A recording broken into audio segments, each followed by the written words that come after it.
बुद्ध के पांव हाथों से यदि ये विधि होगी तो धन्य हो जाएंगे हम।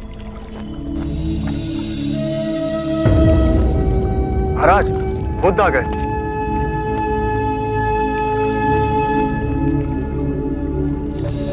प्रणाम। एक विनती है आपसे। कहिए राजन। पिछले कई दिनों से मेरे स्वप्न में मेरे पिताश्री आ रहे हैं। मैंने ब्राह्मणों से भी इसका अर्थ पूछा तो उनका कहना था कि तुम्हारे पिताश्री को शांति नहीं मिली, उनके लिए पूजा करनी हो, यज्ञ संपन्न करना होगा। आप तो परम ज्ञान का स्वरूप है, तो विनती है आपसे कि पूजा विधि आप ही के हाथों से हो, जो मेरे पिताश्री तक पहुंचे, उन्हें मुक्ति मिले, जीवन मरण के इस चक्र से वो मोक्ष पाले। अवश्य राजन। आप मिट्टी के 2 घड़े मंगवाइए, एक में घी भरवाइए और एक घड़े में कंकड़ पत्थर भरवाइए, और उन दोनों घड़ों के मुंह कपड़े से बंधवा दीजिए और उन्हें लेकर नदी के तट पर आइए। मैं वहीं आपकी प्रतीक्षा करूंगा। मैं भी इसका प्रबंध करता हूं महाराज।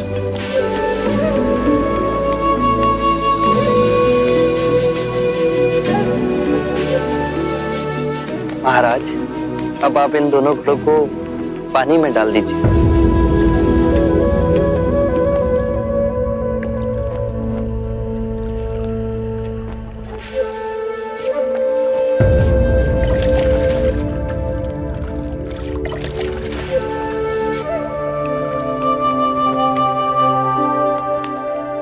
महाराज, अब इन दोनों घड़ों को आप तोड़ दीजिए।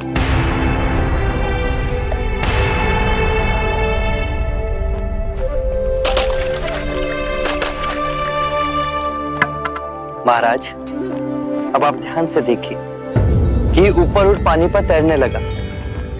अब बताइए, मेरे या किसी और के पूजा पाठ करने से क्या यह घी नीचे बैठ सकता है? असंभव।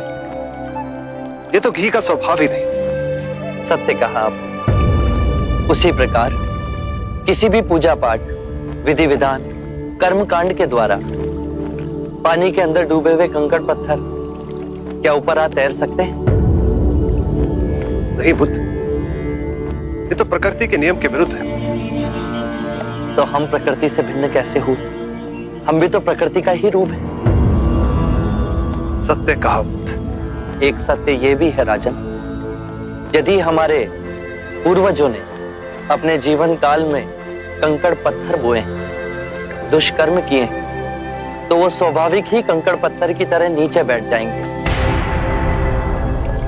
और यदि उन्होंने अपने जीवन काल में सत्कर्म किए तो स्वाभाविक ही घी की तरह ऊपर आ तैरने लगेंगे।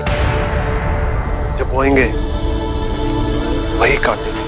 परंतु इस शरीर रूपी जीवन काल में ही नहीं, अपितु इस शरीर रूपी जीवन काल के पश्चात वाली यात्रा में भी हम जैसे कर्म करेंगे वैसा ही फल मिलेगा।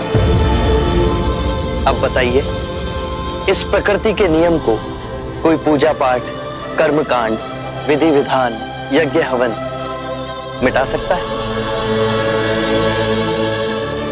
राजन, मैं भी इसको नहीं बदल सकता। केवल अच्छे कर्म ही मनुष्य की मुक्ति का द्वार खोलेंगे। ये कैसी तलवार है आपके हाथ में, जो एक क्षण में सारे झूठ काट केवल ज्ञान को प्रकाशित करती है?